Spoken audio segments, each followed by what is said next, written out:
প্রিয় দর্শক, স্বাগত জানাচ্ছি আগামীর বাংলাদেশ অনুষ্ঠানে। আশা করি আপনারা ভালো আছেন, সুস্থ আছেন।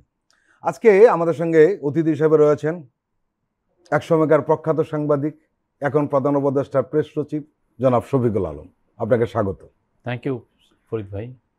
শফিকুল আলম, রাজনৈতিক দলগুলোর সঙ্গে প্রধান উপদেষ্টার বৈঠকে যে বার্তা উঠে এসেছে, তাতে জনগণ কি আশ্বস্ত হতে পারছে? আমার তো মনে হয় জনগণের আশ্বস্ত হচ্ছেন, এবং আমরা তো দৃঢ়চিত্তে বলছি যে আমাদের এখন পুরো ফোকাসটাই হচ্ছে ইলেকশন, এবং ইলেকশন ফেব্রুয়ারির প্রথমার্ধে হবে, এবং এই বিষয়ে কারো কোনো সংশয় নেই। আর এই মিটিংগুলোতে প্রধান উপদেষ্টা বারবার বলছেন যে ইলেকশনের কোনো বিকল্প নাই, এবং ইলেকশনের কোনো বিকল্প কেউ যদি ভাবে সেটা হবে জাতির জন্য খুবই বিপজ্জনক। যে বিষয়টা সামনে আসছে সেটি হলো প্রধান উপদেষ্টার ইলেকশনের ব্যাপারে যে কোনো দ্বিধা দ্বন্দ্ব নেই, এতে সাধারণ মানুষও বিশ্বাস করে। বলা হচ্ছিল যে সরকারের ভেতর কেউ কেউ ইলেকশন পিছিয়ে দেওয়ার একটা প্রবণতা ছিল, সেটাও এখন নেই, এটাও সাধারণ মানুষ বিশ্বাস করে। কিন্তু জুলাই সনদ নিয়ে যে শঙ্কাটা তৈরি হয়েছে বা প্রবলেমটা দেখা দিয়েছে, সেটা সমাধানের কি হবে?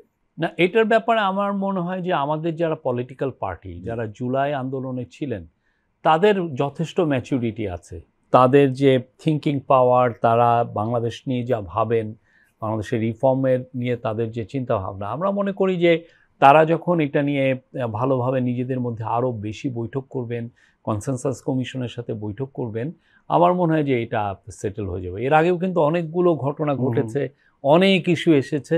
আপনি দেখেন পুরো 13টা মাস আমাদের পলিটিক্যাল পার্টিগুলো দে টুক ব্রিলিয়ান্ট ডিসিশন। আমি তাদের ডিসিশন মেকিং পাওয়ারের উপরে আমার যথেষ্ট আস্থা আছে। আমি মনে করি আমরা মানে অকারণেই বেশি চিন্তিত হচ্ছি।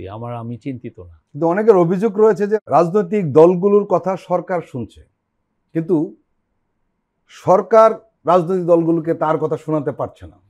রাজনৈতিক দলগুলোর কনসেনসাসের গভর্নমেন্ট, এটা ঠিক না। তো আমরা তো যেমন যে এই সনদের ক্ষেত্রে যদি বলেন, আমরা তো যেটা হচ্ছে আমরা ফ্যাসিলিটেট করতে পারি। ইভেনচুয়ালি তো আমরা তো এখানে আসি নাই যে অনেক অনির্দিষ্টকালে পাওয়ারে থাকার জন্য। আমাদের দায়িত্ব, এটা আমানত, আমরা এটা আমানত হিসাবেই দেখছি, এই গভর্নমেন্ট আমানত হিসাবেই দেখছে যে তাদের কাছে যেই দায়িত্বটা দেওয়া হয়েছে, এই দায়িত্বটা ওনারা পাস অন করতে চাচ্ছেন ডেমোক্রেটিক, মানে ডেমোক্রেটিক ট্রানজিশনটা ওনারা এনশিওর করতে চাচ্ছেন। এই এনশিওর করার যে এই পলিটিক্যাল পার্টিগুলোর সাথে তার যে দূরত্ব যাতে তৈরি না হয়, সেই বিষয়ে গভর্নমেন্ট খুব যথেষ্ট সতর্ক আছেন। এবং এই জায়গাটা আমার মনে হয় যে আমরা চাই যে পুরো জিনিসগুলো ইট ইজ লেড বাই, মানে এটা নেতৃত্ব পলিটিক্যাল পার্টিগুলো দিয়ে, কেননা পলিটিক্যাল পার্টি তো ইভেনচুয়ালি এই আমাদের গণতন্ত্রের কাণ্ডারি হবেন, ঠিক না। তারাই কাণ্ডারি, তারাই এই দেশকে এগিয়ে নেবেন। আমরা তো এখানে আসি নাই যে আমি ইটারনালি ক্ষমতায় থাকবো। আমাদের একদম সুনির্দিষ্ট টাইম ছিল, এবং আমরা সেই সময় মতো আমরা বলে দিয়েছি যে এই গভর্নমেন্ট বলে দিয়েছে যে ফেব্রুয়ারিতে ইলেকশন হবে, দ্যাটস ইট। তারপরে যে এই ক্ষমতায় আসে তারা বাকি রিফর্ম যেগুলো আছে সেগুলো তারা এগিয়ে নিয়ে যাবে। অনেক রাজনৈতিক বিশ্লেষক মন্তব্য করছেন যে জুলাই সনদ নিয়ে একটা সংকট তৈরি হতে পারে। কারণ হলো জুলাই সনদে জনগণের প্রত্যাশা ছিল জবাবদিহিমূলক ও অংশগ্রহণমূলক গণতন্ত্র প্রতিষ্ঠা। সেটি বাস্তবায়নে সরকারের রুটম্যাপ কি আমরা জানি না। এই আইনের ভিত্তি কবে এখন পর্যন্ত সমাধান হয়নি। কোনো মিডিয়া লিখছে যে জুলাই সনদ জ্বলে গেছে। আরেকটা বিষয় সেটা হলো, ইতিমধ্যে আমরা জানতে পেরেছি যে বাস্তবায়ন পদ্ধতি জুলাই সনদের অংশ হবে না। তাহলে কি হবে? না, এই পুরো বিষয়টাই না কোনো ফাইনাল একটা শেপে আসেনি। ফাইনাল কথাবার্তা চলছে, কিন্তু ফাইনাল ডকুমেন্টটা কিভাবে ইমপ্লিমেন্টেশন হবে সেটা এখনও কনসেনসাস কমিশনের সাথে পলিটিক্যাল পার্টির এই আলাপটা চলমান। আমরা আলাপটা আসলে কনক্লুসিভ পার্টে যাক, তারপরে আমরা এটা নিয়ে আসলে কমেন্ট করতে পারবো। তার আগে আসলে কমেন্ট করাটা ইম্যাচিউর হবে, প্রিম্যাচিউর হবে। কিন্তু এই সমালোচনার সামনে আসা একটা কারণও রয়েছে। ঘোষণাপত্র নিয়ে অনেক বিতর্ক রয়েছে, কারণ বলা হচ্ছে অভিযোগটা তীব্র যে একটি দলের কথা অনুযায়ী জুলাই ঘোষণাপত্র তৈরি করা হয়েছে। অনেকে এটা অসন্তোষ প্রকাশ করেছেন, অসন্তুষ্টর মাধ্যমে মেনে নিয়েছেন যে আপাতত এটা থাক।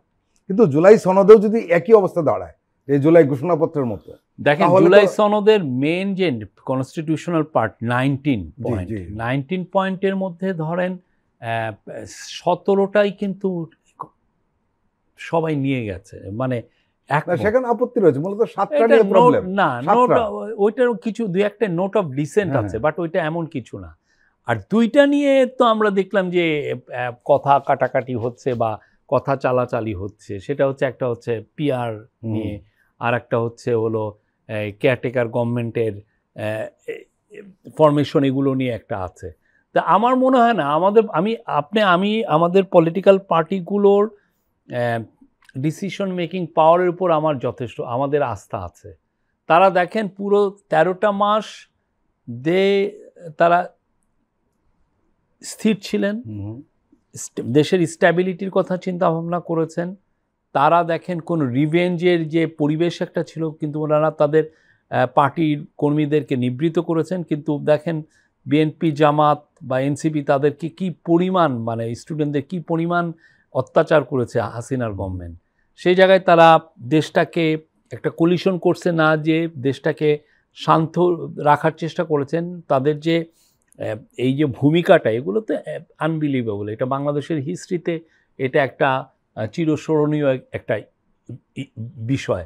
আমার মনে হয় যে এই যে সামনে যে দিনগুলো আসছে, এই যে এই মাসের যে কয়টা দিন আছে, আমার মনে হয় এটা একটার উপর will get A good solution. কিন্তু একটা প্রশ্ন কিন্তু সামনে খুব জোরালোভাবে আসছে, সেটি হলো জুলাই সনদ যদি এরকমভাবে হয় যে নোট অফ ডিসেন্ট নিয়ে একটা সনদ হয়, কিন্তু আপনি নিশ্চয়ই জানেন নোট অফ ডিসেন্ট নিয়ে কোনো চার্টার হয় না, 1 নম্বর। 2 নম্বর হলো কিছু বিষয় নিয়ে, মৌলিক বিষয় নিয়ে আপত্তি রয়েছে, বাস্তবায়ন নিয়ে আপত্তি রয়েছে। এই সমস্ত কারণে কোনো যদি জামাতে ইসলাম এবং এনসিপি নির্বাচন করতে না চায়, তাহলে কি দাঁড়াবে? আমি এগুলো নিয়ে স্পেকুলেট করতেই রাজি না। আমার কথা হচ্ছে যে পুরো জিনিসটা, আমি তো বললাম তো, আমি আমাদের পলিটিক্যাল পার্টিগুলোর উপরে আমাদের যথেষ্ট আস্থা আছে। তারা they will find a good solution. July সনদের বাস্তবায়ন বা আইনি ভিত্তি এগুলো দেওয়ার ব্যাপারে কার দায়িত্ব বেশি, সরকারের না রাজনৈতিক দলগুলো? এটাও আমরা একটা কনসেনসাসে আসবে। সরকারের সাথে পলিটিক্যাল পার্টিগুলোর সাথে আলাপ হয়ে একটা ঐক্যমতের ভিত্তিতেই তো এগুলো হচ্ছে। এতকাল তো এটাই হয়েছে। কিন্তু যে খবরটা এসছে যে জুলাই সনদের অংশ হবে না বাস্তবায়ন পদ্ধতি, তাহলে কি হবে? আপনার যেহেতু এই পেশায় রয়েছেন, আপনারা খুব ভালো করে জানেন। আমরা তখন স্টুডেন্ট ইউনিভার্সিটি রিপোর্টার, সেটি হলো 91 কিছু, কিন্তু 3 দলের একটা এরকম একটা সনদের মতো হয়েছিল, কিন্তু পরবর্তী সময় দেখেছি সেগুলো বাস্তবায়ন হয়নি। না, আমাদের আগের হিস্ট্রি যাই থাকুক, এবং আমাদের 72 কনস্টিটিউশন নিয়েও তো অনেক কথাবার্তা আছে, যাই থাকুক, আমি আমাদের পলিটিক্যাল পার্টিগুলোর প্র্যাগম্যাটিজমের উপর আমার আস্থা আছে, খুবই বড় রকমের আস্থা আছে। আমি মনে করি will have a very good solution. জুলাই গণঅভ্যুত্থানের অনেক আগের থেকেই, যেদিন ঘটলো তার অনেক আগের থেকে আপনি এটার সাথে ইনভলভ রয়েছেন, খুব কাছ থেকে দেখেছেন। বিশেষ করে শেষ দিনগুলো আমরা দেখেছি আপনার ভূমিকা কি ছিল। আপনি একদম মাঠে ময়দানে ছিলেন। হ্যাঁ, একটা প্রশ্ন আপনাকে করি, আপনার অভিজ্ঞতা থেকে, আপনার প্রশাসনের অভিজ্ঞতা নয়, সাংবাদিকতার অভিজ্ঞতা থেকে, আপনি কি মনে করেন সামনের দিনগুলোতে রাজনৈতিক দলগুলো তরুণদেরকে এড়িয়ে গিয়ে কিছু করতে পারবে? আমার মনে হয় না। আমার যেটা মনে হয় যে প্রত্যেকটা দলেরই, বিএনপি বলেন, জামাত বলেন, এনসিপি তো এমনি তরুণ দল, বা অন্যান্য পার্টিগুলো, প্রত্যেকটা পার্টি তাদের তরুণদেরকে এখন থেকে আরো বড় বড় জায়গায় প্রমোট করবে, বিকজ করতে বাধ্য হবে। না, তরুণরা কি ভাবছে এটা সবাই জানতে চায়। তরুণরা কোথায় ভোট দিতে চাচ্ছে, তরুণদের কাছে কোন ইস্যুগুলো ইম্পর্টেন্ট, তরুণরা কি থিঙ্কিং করছে, দেশটাকে কোথায় নিতে চায়, হ্যাঁ, কি ধরনের বাংলাদেশ চায়। তো এই জিনিসগুলো, তরুণদের যে কথাগুলো, এটা ইভেনচুয়ালি প্রত্যেকটা পার্টি যখন তাদের ইলেকশন ম্যানিফেস্টো আনবেন, ওইখানে রিফ্লেক্টেড হবে, খুব ভালোভাবে রিফ্লেক্টেড হবে। এবং আপনি যাই বলেন না, তরুণরাই তো এই রেভলিউশনটা তো লেট করলো হচ্ছে তরুণরা, ঠিক না? এই তরুণদের যে এই বিপ্লবটা আমার মনে হয় যে প্রত্যেকটা পার্টির কাছে একটা বড় মেসেজ গিয়েছে যে এই তরুণকে এড়িয়ে আমরা কিছু করতে পারবো না। আরেকটা বিষয়, সেটি হলো আপনি খুব আশাবাদ ব্যক্ত করছেন রাজনৈতিক দলগুলোর ব্যাপারে, কিন্তু সাধারণ মানুষ কিন্তু এত আশাবাদী হতে পারছে না, বিশেষ করে পুরনো রাজনৈতিক দলগুলোর ব্যাপারে। গত 13 মাসে এই রাজনৈতিক দলগুলো এই এত বড় ঘটনার পর নতুন কোনো বয়ান কিন্তু সামনে আনতে পারে না, সেই গতানুগতিক। না, আমি এটা বিশ্বাস করি না। তারা যথেষ্ট তাদের দেখেন, নতুন বয়ান কি বলে মনে হচ্ছে আপনার? প্রথম কথা হচ্ছে তাদের এই যে রোলটা হুম, পোস্ট অগাস্ট 5 থেকে ধরেন 8 তারিখ পর্যন্ত বাংলাদেশে কোনো গভর্নমেন্ট ছিল না, বাংলাদেশকে শান্ত কারা রেখেছেন রাজনৈতিক দলগুলো। রাজনীতিগুলো। তারা এই যে এই সময়টুকু যে তাদের যে রোল, এটা তো আপনাকে স্যালুট দিতে হবে। নিঃসন্দেহে। হ্যাঁ, এই কিন্তু যেমন পরবর্তী আওয়ামী লীগ, রোলগুলো কিন্তু না সন্তোষজনক তারা নয় বলে অভিযোগ আছে। এটা আমি বিশ্বাস করি না। তারা যথেষ্ট ম্যাচুরিটি শো করছেন। তারা যে সিরিজ আকারে পুরো এই যে রিফর্ম কমিশনের সাথে যে এই যে গত 6 মাস ধরে ফেব্রুয়ারি থেকে তো হচ্ছে, মূলত এই মার্চের থেকে যে আলাপগুলো হচ্ছে, সেই আলাপে যারা পার্টিসিপেট করছেন, যে ডিবেটগুলো করছেন, এটা তো পুরোটাই ম্যাচুরিটির একটা খুব ভালো ইয়ে। ইভেন আমি আমার ফরেন ফ্রেন্ডরাই বলতেছে যে না, অনেক অনেক ইস্যু আসতেছে যেটা আমরাও চিন্তা করি নাই। হ্যাঁ, হ্যাঁ, নিঃসন্দেহে। এগুলো তো আলাপগুলো তো হচ্ছে। এবং একটা জিনিস দেখেন, কেউ বড় পার্টি বলছে না যে এই ছোট পার্টির কথা বেশি শোনা হচ্ছে। 30টার মতো পার্টি তারা কথা বলছে, এখানে কেউ কিন্তু বড় ছোট কোনো বিষয় না। বিএনপি কিন্তু কাঁধে কাঁধ মিলিয়ে এবি পার্টির সাথে কাজ করতেছে, বা জুনায়েদ সাকির সাথে কাজ করতেছে, বা ইসলামিক পার্টিগুলো পাশেই হয়তো কমিউনিস্ট পার্টি তার পাশে বসে আছে। এটা তো বাংলাদেশের রেয়ার একটা ঘটনা। এটা অবশ্যই রেয়ার। এই যে ম্যাচুরিটি, এই যে আলাপগুলো করছেন, এই যে ডিবেটগুলো আনছেন, এই ডিবেটগুলো কি চলে যাবে? না। এই ডিবেটগুলো তো চলে যায় না, এই ডিবেটগুলো থাকবে। আরেকজনরা এসে বলবে যে না, জুনায়েদ সাকি কিন্তু এই আলাপটা তুলছিলেন সেই 2025 সালের এপ্রিলের 17 তারিখে উনি এই কথাটা বলছেন, বা ফুয়াদ আবদুল্লাহ তার ইয়েতে এই কেয়ারটেকার গভর্নমেন্টের রিইনস্টেটের ব্যাপারে এই আর্গুমেন্টটা দিয়েছিলেন। এই কথাগুলো পুরোটা আমাদের দলিল হয়ে থাকলো।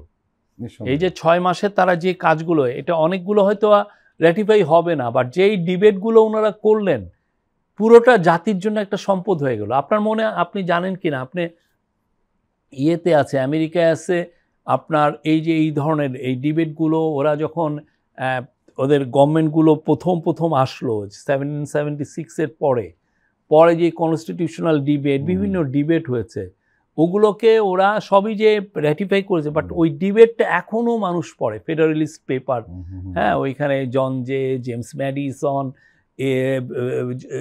টমাস জেফারসন, এরা যে ডিবেটগুলো করছেন, সেটা তো এখনও আমেরিকার যারা মানে ইভেন সুপ্রিম কোর্টের যারা টপ জাজ, সুপ্রিম কোর্টের টপ, তারা রেফার করেন যে না, ওই 1787-এ এই বিষয়ে এই কথাটা বলা হয়েছে, তো আমরা মনে হয় না এর বাইরে যাওয়া উচিত।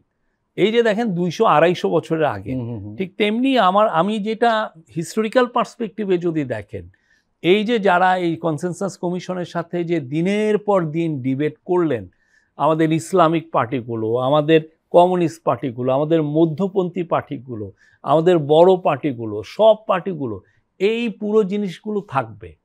এইটাই সামনে আলোকবর্তিকতা হিসাবে বলবে যে ওই সময় এটা সেটেল করা উচিত ছিল, সেটেল হয় না, আসেন এখন সেটেল করি।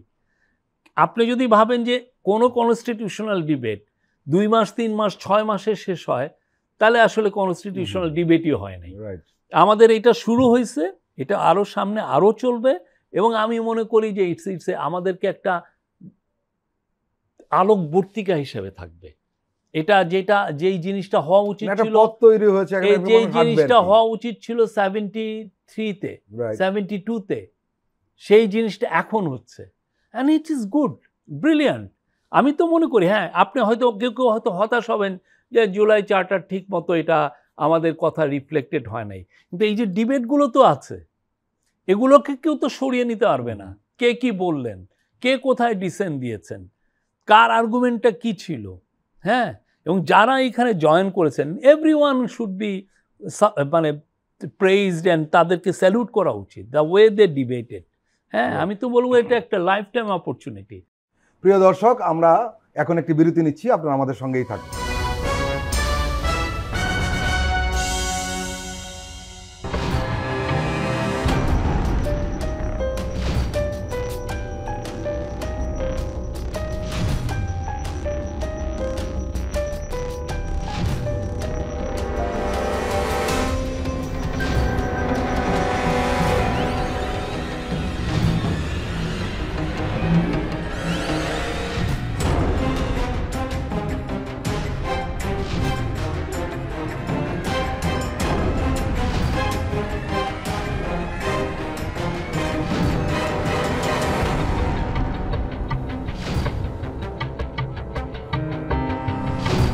কেমন আছে অর্থনীতি দেখবেন প্রতি সোম ও মঙ্গলবার রাত 10:20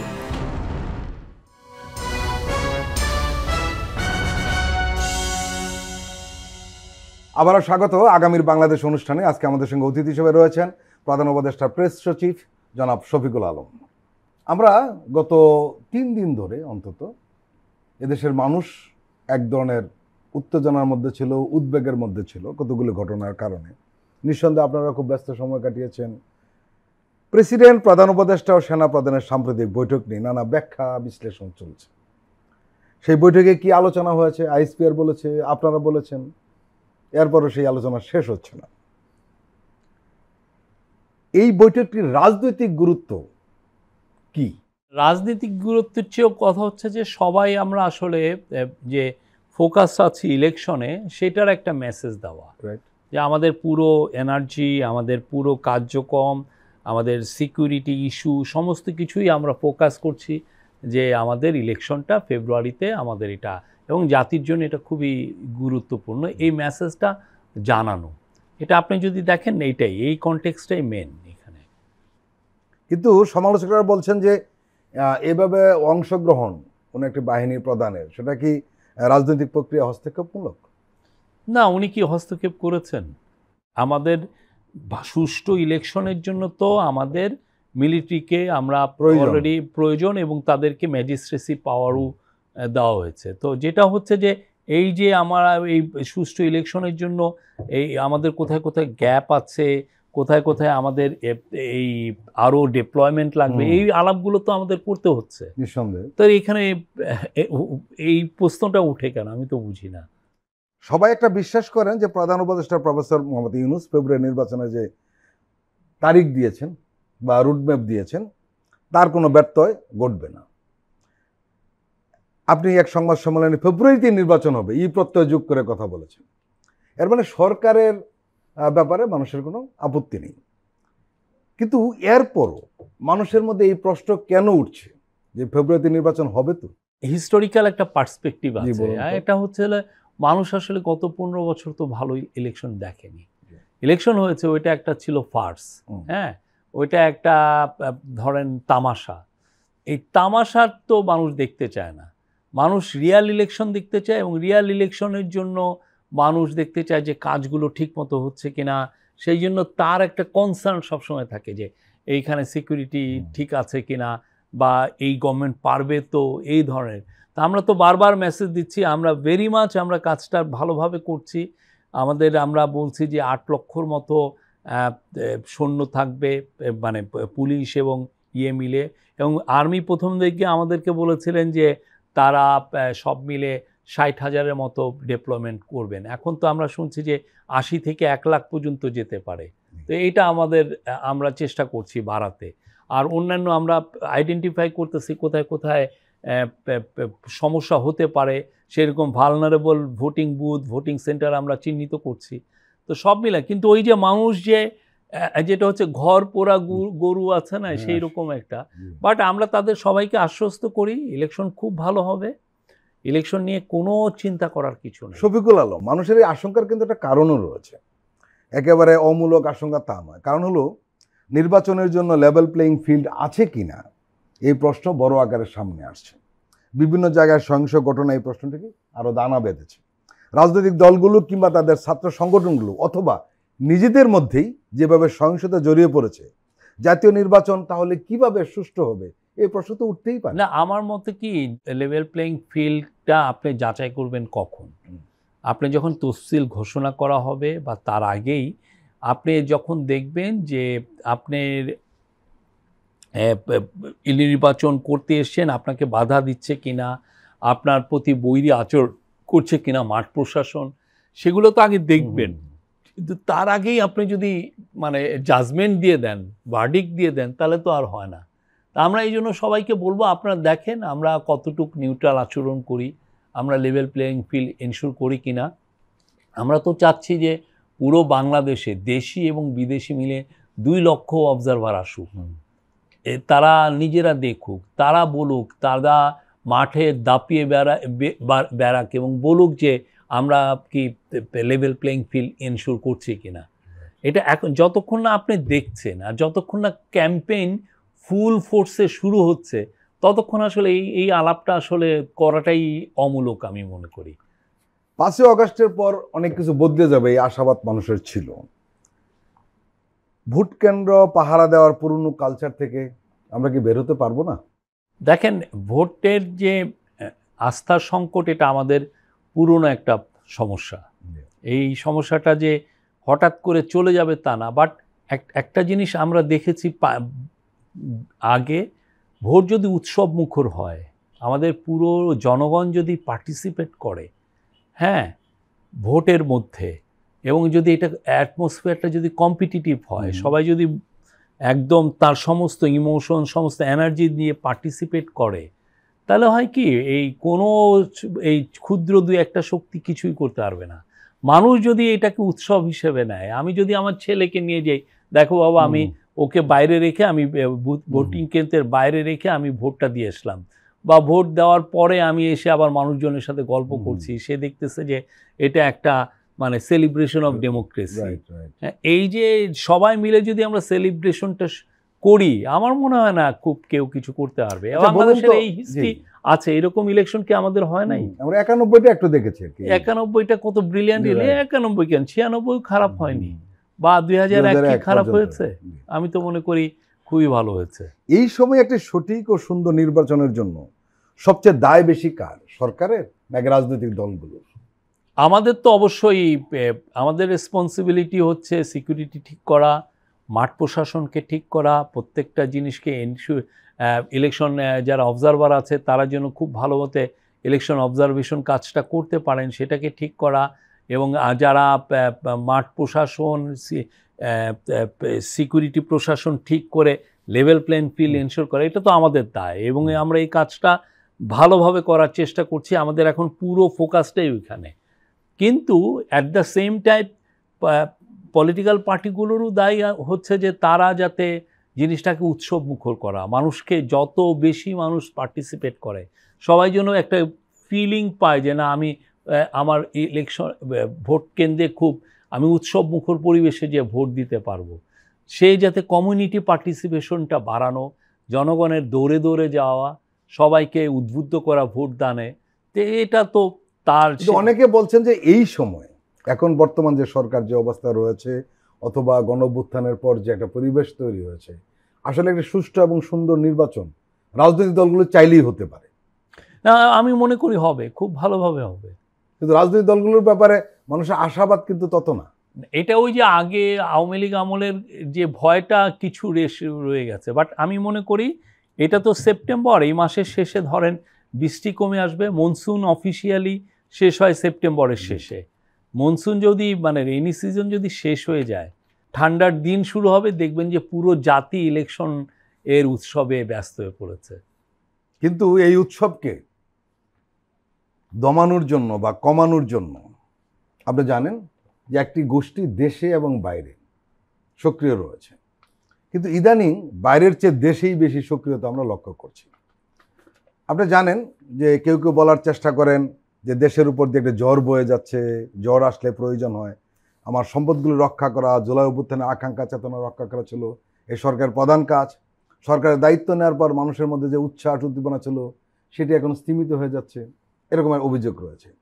এরাই কিন্তু আবার আমেরিকার 35% শুল্কের উপর খবর শুনে উল্লসিত হয়েছিল, এবং আপনি জানেন এই নিয়ে অনেক কিছু ঘটনা ঘটেছে।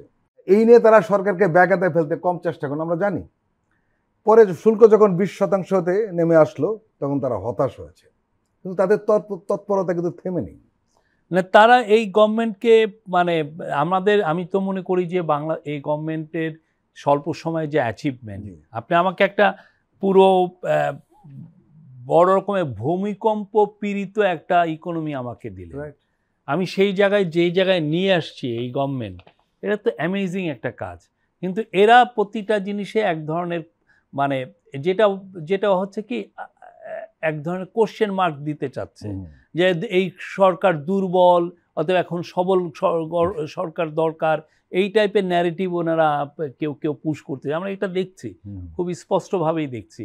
তারপরে আপনার রিয়াল যে অ্যাচিভমেন্টটা, সেটাকে আপনি পাশ কেটিয়ে রেখে অন্যান্য মানে এমন সব কথাবার্তা বলতে চাচ্ছেন, এমন সব কথা যেটা আসলে আমাদের কাজ ছিল না। আর হচ্ছে আমরা রিফর্মের কিছুই করতে পারিনি। আমি তো আপনাকে এক গাদা একদম বই বানিয়ে দিতে পারবো যে কি কি রিফর্ম অলরেডি ইমপ্লিমেন্টেড হয়েছে, হ্যাঁ, কিন্তু ওরা বলছেন যে কিছুই হয়নি। এটা আসলে কি একটা আমি তো মনে করি এইগুলো কি একটা আমাদের সন্দেহ হয় যে এটা কি কোনো কনস্পিরেসির পার্ট কিনা, এটা কি আওয়ামী লীগকে আবার ব্যাক চ্যালে আনার কোনো ধান্দা কিনা, এটাও তো আমাদের দেখতে হবে। তো বাট আমরা মনে করি এই গভর্নমেন্ট যথেষ্ট এগুলো ব্যাপারে খুবই অ্যালার্ট আছে এবং আমরা দেখছি। এবং আমি মনে করি আমরা সবাইকে বলবো আপনারা স্ট্যাটিস্টিক্সগুলো দেখেন, আমাদের যে পারফরমেন্সগুলো আপনি সামনে রেখে দেখেন। আপনি দেখেন এক্সপোর্ট আমাদের সময় 9-10% গ্রোথ হয়েছে। যেই ওরা যেটা বলেছিল যে এই দুর্বল গভর্নমেন্টের জন্য ইউএসএর থেকে আপনি ভালো ট্যারিফ রেট আনা সম্ভব না, আমরা সেখানে 20%-এ নামিয়ে এনেছি। ওনারা কিন্তু এখন দেখেন একটা ওই ব্যাপারে একটা শব্দ নাই। তারপরে বলছেন যে একটা ডিসপিউটেড এমন একটা স্টাডি করে বলছেন যে পোভার্টি বাড়ছে, হ্যাঁ, কিন্তু ওইটা কি ওয়ার্ল্ড ব্যাংক কি করেছে এটা, নাকি বাংলাদেশ ব্যুরো অফ স্ট্যাটিস্টিক্স করেছে? হ্যাঁ, এটা নিয়ে যথেষ্ট কোশ্চেন আছে, কিন্তু এগুলো পুশ করার চেষ্টা করছেন। তারপরে ধরেন অন্যান্য প্রতিদিনকার যে কথাবার্তা মবক্রেসি, হ্যাঁ, বাংলাদেশের আইন শৃঙ্খলা পরিস্থিতি আপনি যদি আমরা সবারকে রেকর্ড সামনে দিয়ে দিচ্ছি, দেখেন রেকর্ড দেখেন, দেখে বলেন যে গত বছরের তুলনায় কতটা খারাপ বা আদৌ খারাপ কিনা আপনারা দেখেন। কিন্তু দেখা যাচ্ছে যে তারা এগুলো মানে স্ট্যাটিস্টিক্স, আপনি যখন একটা গভর্নমেন্টের পারফরমেন্স বিচার করবেন তখন কি সামনে তো আপনার 100টা স্ট্যাটিস্টিক্স রাখতে হবে। আপনি রিজার্ভের পরিমাণ দেখেন বাড়ছে, ইনফ্লেশন, এটা একটা ওনারা বলেন যে গরিব ফ্যামিলিগুলোর কোনোই উপকার আসেনি। ইনফ্লেশন কমলে কি সবচেয়ে বেশি কে উপকৃত হয়? সহজে বোঝা যায় গরিব লোক, ঠিক না? আপনি ইনফ্লেশন কমা মানে কি? জিনিসপত্রের দাম কমা, তাই তো। জীবনযাত্রার ব্যয় কমা, জীবনযাত্রার ব্যয় কমা মানেই তো হচ্ছে যে এটা, কিন্তু এই ধরনের ন্যারেটিভটাও পুশ করার চেষ্টা করা হচ্ছে। আমরা তো প্রত্যেকটা জায়গায় দেখাচ্ছি যে আমাদের ইকোনমিক পারফরমেন্সটা দেখেন, দেখে বলেন যে আমরা কিন্তু দেখেন এই ন্যারেটিভটাকে দূরে সরিয়ে রেখে এক ধরনের এমন একটা ন্যারেটিভ আনতে চাচ্ছেন, আমি জানি না তারা আসলে what they are up to. Shafiqul Alam, যে জিনিসটা আপনি বলছিলেন যে ফেসিস্টের দূষর এখন বলে বেড়ায় যে প্রফেসর ইউনূসের কোনো অর্জন নেই, হ্যাঁ, কিন্তু সাধারণ মানুষের মধ্যে কিন্তু এই ধারণাটা নেই। সাধারণ মানুষ তাদের জীবনযাত্রা দেখে যে আসলে অর্জন আছে কি না আছে, তারা এত হিসাব নিকাশে যায় না। আমরা এটা যে কাউকে স্বীকার করতে হবে, আমাদের দেশে যে অর্থনীতি ছিল সেটাকে স্থিতিশীল হয়েছে, ব্যাংকগুলো ঘুরে দাঁড়ানোর চেষ্টা করেছে। আরেকটা বিষয় খুব গুরুত্বপূর্ণ, বাংলাদেশ একটি স্বাধীন পররাষ্ট্র নীতি দেখছে, বৈশ্বিক সম্পর্ক জোরদার হয়েছে, সরকারের ব্যয় কমেছে, দেখছি রেমিটেন্স বাড়ছেই। গত বছরের একই মাসের তুলনায় আগস্টে বাংলাদেশের রেমিটেন্স আসার পরিমাণ 9% বেড়েছে। কিন্তু যে প্রশ্নটা আপনি উঠিয়েছেন সেটা আমিও উঠাতে চাই, সেটি হলো যে এসব বিষয় নিয়ে মিডিয়া হাইলাইটস করছে না, যেটা আপনি অভিযোগ করলেন। কারণ কি আসলে? কারণ হচ্ছে ওই যে কয়েকটা লোক যারা এগুলো এই ডিসপিউটেড ন্যারেটিভ নিয়ে কাজ করছেন তাদেরকে অ্যাম্প্লিফাই করছে, অনেকে এই ভয়েসগুলোকে অনেকে অ্যাম্প্লিফাই করছে, যাদের এদের কেউ কেউ হয়তো বা ধরেন সেই 9/11-এর সাথেও জড়িত ছিল, তাদেরকে আপনি অ্যাম্প্লিফাই করছেন। এটা অনেকে না বুঝে করছেন, আমি জানি না এটা কেন হচ্ছে। কিন্তু আমরা লক্ষ্য করছি যে সরকারের সমর্থক কোনো প্রচার যন্ত্র নেই। সমর্থক বলতে আমি তা বলছি না, আমরা চাই না কেউ, আমরা চাই না মূল চিত্রটা তুলে ধরার মতো মিডিয়া নেই। আমরা চাই না আমাদের ন্যারেটিভ কাউকে গলার ভিতরে দিয়ে ঢুকিয়ে দিতে। আমাদের কথা হচ্ছে যে একটা গভর্নমেন্টের যখন আপনি ন্যারেটিভটা করবেন, একটা গভর্নমেন্টের যখন বিচার সমালোচনা করবেন, আপনার কাছে অন্তত 100টার মতো স্ট্যাটিস্টিক্স থাকা উচিত যে 1, 2, 3, 4 ইনফ্লেশন কি কমেছে কি বেড়েছে, এক্সপোর্ট কমেছে কি বেড়েছে, চিরাং পোর্টের পারফরমেন্স বেড়েছে কি কমেছে, হ্যাঁ, তারপরে হচ্ছে দেশের ফরেন পলিসির কি অবস্থা, বা দেশের ইউএসের সাথে আমাদের ট্রেড কি কমছে না বাড়ছে।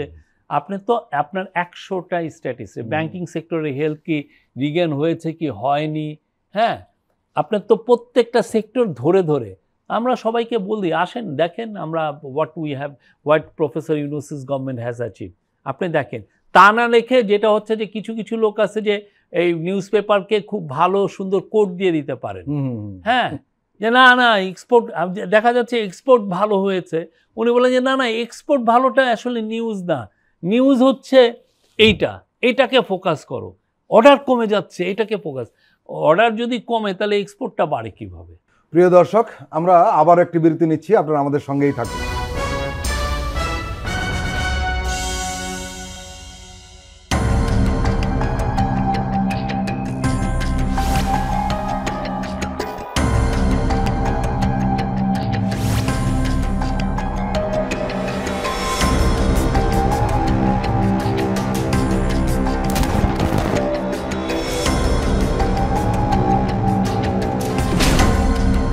ফ্যাসিবাদের দিনলিপি, গবেষণা ও উপস্থাপনা সাইদ খান, প্রযোজনা আফরোজা সুলতানা ও মামুন মাহমুদ। দেখবেন প্রতি রবি থেকে বৃহস্পতিবার সন্ধ্যা ৭টায়।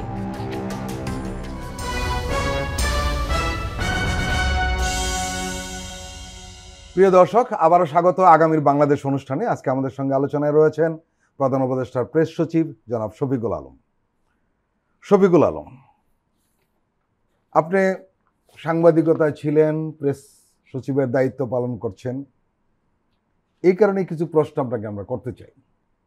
কিছু মিডিয়া এখনো ফ্যাসিস্ট শাসকের পক্ষে অবস্থান নিচ্ছে বলে অভিযোগ রয়েছে। টেলিভিশনের টক শোতে এসে ফ্যাসিস্টের সহযোগীরা এখন গলা ফুলিয়ে কথা বলছে। তাদের টার্গেট প্রফেসর ইউনুস এবং বিপ্লবের বা গণ অভ্যুত্থানের নেতৃত্ব দানকারী তরুণরা। বাংলাদেশের গণমাধ্যমে এখনো ফ্যাসিস্টের পক্ষে কথা বলা যায়, এটি কিভাবে সম্ভব হচ্ছে? না, এটা আসলে হচ্ছে তো আমার মনে হয় যারা নিউজ পেপারে আছেন, যারা টিভি স্টেশন আছেন, তাদেরই এটা ভেবে দেখা উচিত। তো তারা তো ভাববে না। না না, তারা এটা যদি তারা না ভাবেন, আমার মনে হয় যে এই বিষয়টা সত্যিকার অর্থে দেখবেন যে পাবলিক স্ফিয়ারে এটা তখন একটা বড় রকমের ডিবেট তৈরি হবে। কিন্তু ডিবেটটা করবে কারা?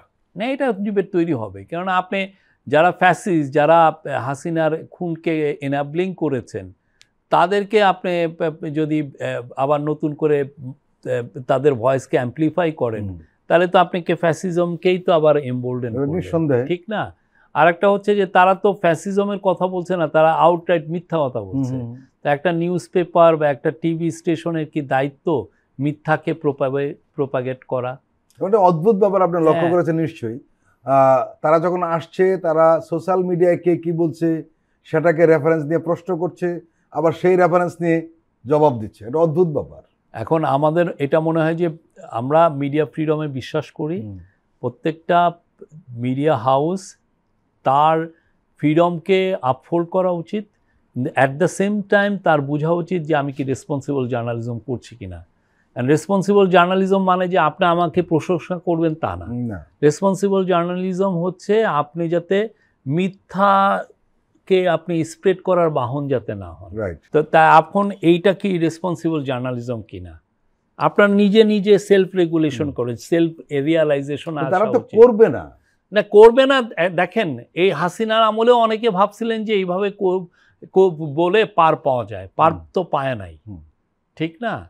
এটা নিয়ে সোসাইটিতে যখন ডিবেট হবে, এরা এই ভয়েসগুলো তখন ডিসক্রেডিটেড হয়ে যাবে। শফিকুল আলম, হিটলার এবং মুসলিনের পক্ষের গণমাধ্যম ছিল আমরা জানি, কিন্তু তাদের পতনের পর সেই গণমাধ্যমকে টিকে ছিল না।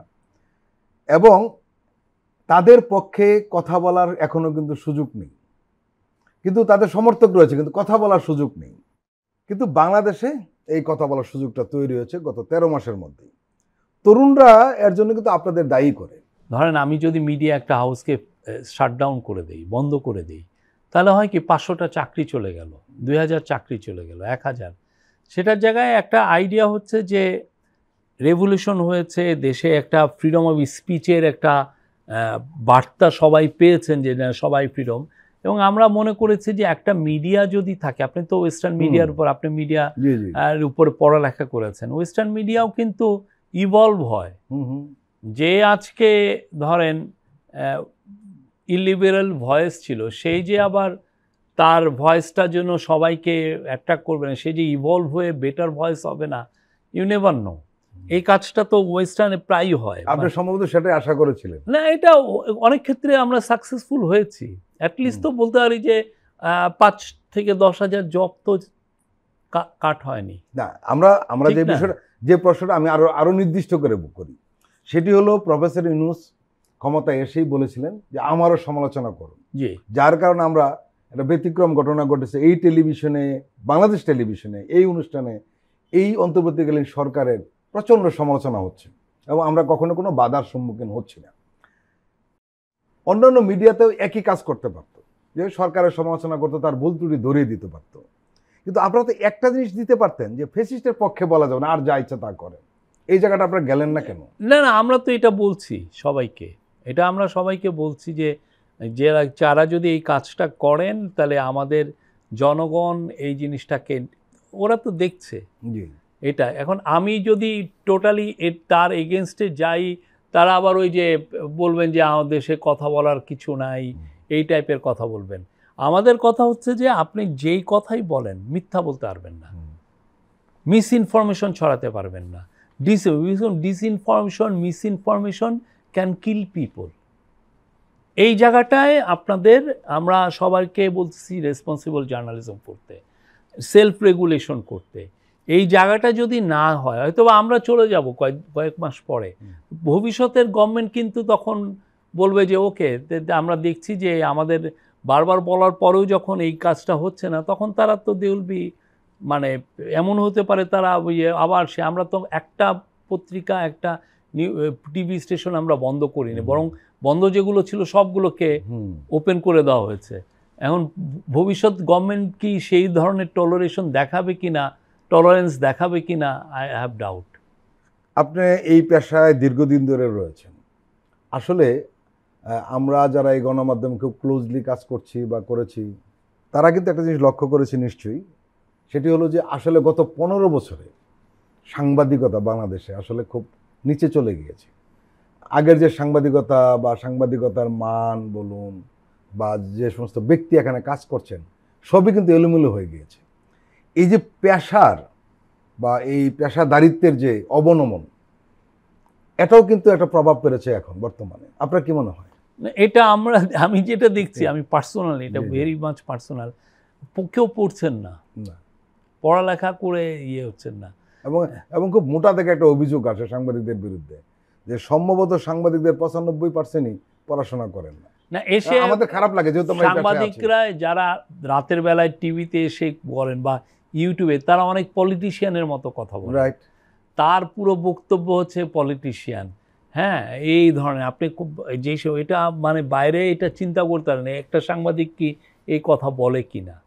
হ্যাঁ, আমি সবাই আহ্বান করি যে আপনারাও পারলে এটা করতে পারেন, যে এই যে যারা এগুলো দেয় তাদের প্রত্যেকটা 20 মিনিট 30 মিনিটের ভিডিও আপনারা বের করে দেখেন কতগুলো মিথ্যা থাকে, কতগুলো মিস ইনফরমেশন থাকে। হ্যাঁ, অকপটে মিথ্যা কথা বলেন। একটা আপনি নিজে বলছেন আমি সিনিয়র সাংবাদিক, অথচ আপনার মিথ্যা বলতে একটা মুহূর্ত আপনার করতে হচ্ছে না। আপনি একজনকে বলে ফেললেন যে উনি আমেরিকার নাগরিক, আর আমি ধরায় দিলাম যে ভাই উনি আমেরিকার নাগরিক না, তারপরে আপনি আমারে বলতেছেন যে না হাইড করা হচ্ছে। তাহলে এখন কি? এটা একটা খুব গুরুত্বপূর্ণ বিষয় উঠিয়েছেন যে সাংবাদিকরা ফেসবুকে যে সমস্ত সোশ্যাল মিডিয়াতে স্ট্যাটাস দিচ্ছে এবং সেটা মিস ইনফরমেশন এবং ডিসইনফরমেশন। তাইলে একজন সাংবাদিক স্ট্যাটাস দিতে পারে, কোনো ইনফরমেশন দিতে পারে না। যেটা হয় কি, আমার আর আপনার মধ্যে ডিফারটা কি হয়, যেমন আমি ইনফ্লেশন বলতেছি যে 8.55 আছে, আপনি বলতেছেন যে প্রফেসর ইউনূস যেই ওয়েতে এগিয়েছেন, এর ফলে বাংলাদেশের ইনফ্লেশনটা যত দ্রুত নামা উচিত ছিল সেটা নামে নাই, ঠিক আছে? আর আমি বলছি যে না, আমাদের যত এর চেয়ে বেশি দ্রুত আর নামানো সম্ভব ছিল না। আপনি আমাকে পলিসিগতভাবে ক্রিটিসাইজ করতে পারেন, ঠিক না? তো আপনি আউটরাইট বলে ফেললেন যে না, দেশে ইনফ্লেশন কমেই নাই, দেশে জীবনযাত্রার ব্যয় কমেই নাই। সাংবাদিকদের এরকম স্ট্যাটাস দিতে পারেন না, কারণ আমার তো ইনফ্লেশন দেখা যাচ্ছে কমতেছে। এবং সাংবাদিকদের এই স্ট্যাটাস দেখে স্পষ্ট বোঝা যায় উনি আসলে কোন দলের লোক। এটা কিভাবে সম্ভব? এতে আপনি দলের লোক হয়ে তো আপনার তো যেটা হয় যে আপনার ডিগনিটি তো থাকে না। আমরা সেই প্রসঙ্গে উঠেছিলাম যে হ্যাঁ। আসলে মানটা কমেছে। হ্যাঁ, শফিকুল আলম, একটি প্রশ্ন খুব সামনে জোরালোভাবে এসছে, সেটি হলো ফ্যাসিস্টের সহযোগী জাতীয় পার্টি নিয়ে সরকারের অবস্থান কি? আমাদের চিফ অ্যাডভাইজার যে মিটিং করলেন সেই মিটিংয়েও তিনটা মেজর পার্টি তারা বিভিন্ন রকমের অপিনিয়ন দিয়েছেন, কিন্তু এইখানে আমার মনে হয় যে এটা পলিটিক্যাল পার্টিগুলো এই বিষয়ে তাদেরই কনসেনসাসে আসা উচিত। এটা আমরা ইম্পোজ না করে দিয়ে এই গভর্নমেন্ট এইগুলো ক্ষেত্রে না জড়ানোটাই বেটার। তবে আমরা সবাই জানি জাতীয় পার্টির রোলটা কি ছিল, তারা কি ধরনের, তারা যে বাংলাদেশের নাম্বার 1 ফ্যাসিস্ট এনেবলার, এই ব্যাপারে তো কোনো সন্দেহ ছিল নাই। হ্যাঁ, এটা তো সবাইয়ের একটা কনসেনসাস, কিন্তু কথা হচ্ছে যে তারকে আপনি যদি পলিটিক্যালি ব্যান করেন সেটার আসলে ইন্টারপ্রিটেশনটা কি, ইমপ্লিকেশনটা কি হয়, সেটা একটা এখন দেখার বিষয় হয়ে দাঁড়িয়েছে। হ্যাঁ, সেই জন্য আমার মনে হয় এটা পলিটিক্যাল পার্টিগুলোই এই বিষয়টা, তারাই এটা ভাবা উচিত কি হবে। যারা জুলাইয়ে সবাই তো ছিলেন, যারা জুলাইয়ে ছিলেন তারাই এটা নিয়ে আরও তাদের মধ্যেই ডিবেট হওয়া উচিত। আপনি দীর্ঘদিন সাংবাদিকতা পেশায় ছিলেন, রাজনৈতিক দলগুলোর নেতাদের খুব কাছ থেকে আপনি দেখেছেন। আজ ফ্যাসিস্ট বিরোধী রাজনৈতিক দলের নেতারা পরস্পরের বিরুদ্ধে যেভাবে মাঠে নেমেছেন, তাতে যে তাদেরই ক্ষতি হচ্ছে এই বিষয়টি কিন্তু তারা বুঝতে পারছেন না। প্রতিযোগিতা থাকবে, প্রতিদ্বন্দ্বিতা থাকবে, পরস্পরের বিরুদ্ধে সমালোচনা থাকবে, এটাই রাজনৈতিক কালচার। কিন্তু পরস্পরের শত্রু হয়ে যাবে কেন? যারা একই সঙ্গে কাঁধে কাঁধ মিলিয়ে লড়াইটা করেছে। শত্রু হয়েছে আমি তো দেখি না। এই যে এনসিপি দেখেন, ওই যে বিএনপির প্রতিষ্ঠাবার্ষিকী তারা যে ফুল দিল, শত্রুতা কি? এটা হচ্ছে যে এনসিপি তার আইডিয়ার কথা বলছে, বিএনপি তার আইডিয়ার কথা বলছে, জামাত তার যেটা চিন্তা করে সেই কথা বলছে। এটা একটা কম্পিটিটিভ মার্কেট প্লেস, সবাই তার আইডিয়াটা সামনে নিয়ে আসছে, মানুষের কাছে নিয়ে আসছে, দেখো এই এবং ইন দ্য প্রসেস সে বলতেছে, মানে আমি যদি আমার পোষ্যা নিয়ে বসি আর আপনি যদি আপনার পোষ্যা নিয়ে বসেন, আমি তো চাবো যে আমারটা বিক্রি বেশি হোক, এবং এই বিক্রি বিশের সময় অনেক সময় যে ভাই ওনারটা পচা, হ্যাঁ, ওইখান থেকে যে এই কথা সূত্রপাত হয় সেটা, এটা এমন কিছু না। শফিকুল আলম, আমরা অনেকটা কিছুটা হতাশা, কিছুটা আশাবাদীর কথা বললাম। লাস্ট একটা কথা যেটা আলোচনা হয়, যারা খুব ঠান্ডা মাথায় চিন্তা করার লোক, একটু নির্মোহভাবে, এমন অনেকের সঙ্গে আমাদের আলাপ হয়েছে, এই পেশাগত কারণে আলাপ হওয়ার সুযোগ হয়, তাদের কিন্তু একটা মন্তব্য রয়েছে যেটা অত্যন্ত আশাবাদী হওয়ার মতো। তাদের মন্তব্যটা হলো রাজনৈতিক দলগুলো, বিশেষ করে ফ্যাসিস্ট বিরোধী রাজনৈতিক দলগুলো পরস্পরের এই দূরত্ব, শত্রু ভাবাপন্ন সম্পর্ক কমাবেই। এই কারণে কমাবে নিজেদেরকে রক্ষার জন্য। আপনার কি মনে হয়?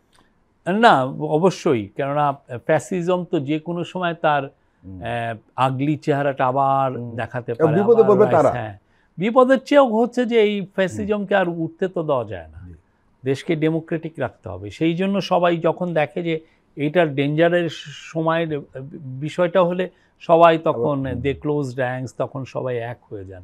এটা আছে, এটা দেখেন না, ওই সময় দেখেন কেউ কিন্তু আমি এই পার্টি করি, আমি জয়েন করছি এভাবে, সবাই মিলে গিয়েছিলেন যে হাসিনা, একটা ফ্যাসিস্ট রেজিমকে আমার পতন ঘটাতে হবে। সেই সময় আমরা সবাই হাসিনাকে নামাতে চেয়েছি, এইটা ছিল ওই স্পিরিটটা এখনও আছে, এবং ওই স্পিরিটকে সামনে রেখেই কিন্তু তারা এই যে 6 মাস দেখেন কি ইন্টেন্সিভলি ডায়ালগ করছেন। আমি খুবই আশাবাদী বাংলাদেশ সামনে আরও বেটার জায়গায় যাবে। তবে অনেকে ভাবছেন যে কাল পরশু ডিবেটটা শেষ হয়ে যাবে, তা না। এই যে ডিবেটটা শুরু হলো, আমরা আরও বেটার ডেমোক্রেসি কীভাবে পাবো, সেই ডিবেটটা আরও চিরন্তন। এটা নেপালে অনেক বছর ধরে চলছে। আমাদের এর মধ্যে আমরা কেউ হয়তো দু একটা মিস্টেক করব, আবার ওইটা শুধরাবো, আবার নতুন করে আবার আরেকটা পথে যাবো, যে আবার আরেকটা মিস্টেক হবে, ট্রায়াল অ্যান্ড এরর করতে করতে করতে আমরা আমাদের কাঙ্ক্ষিত লক্ষ্যে পৌঁছবো। শফিকুল আলম, আপনি আমাদের দীর্ঘ সময় দিলেন, আপনাকে আন্তরিক ধন্যবাদ। Thank you. প্রিয় দর্শক, আজকের অনুষ্ঠান আমরা এখানে শেষ করছি। আপনারা ভালো থাকবেন, সুস্থ থাকবেন। আল্লাহ হাফেজ।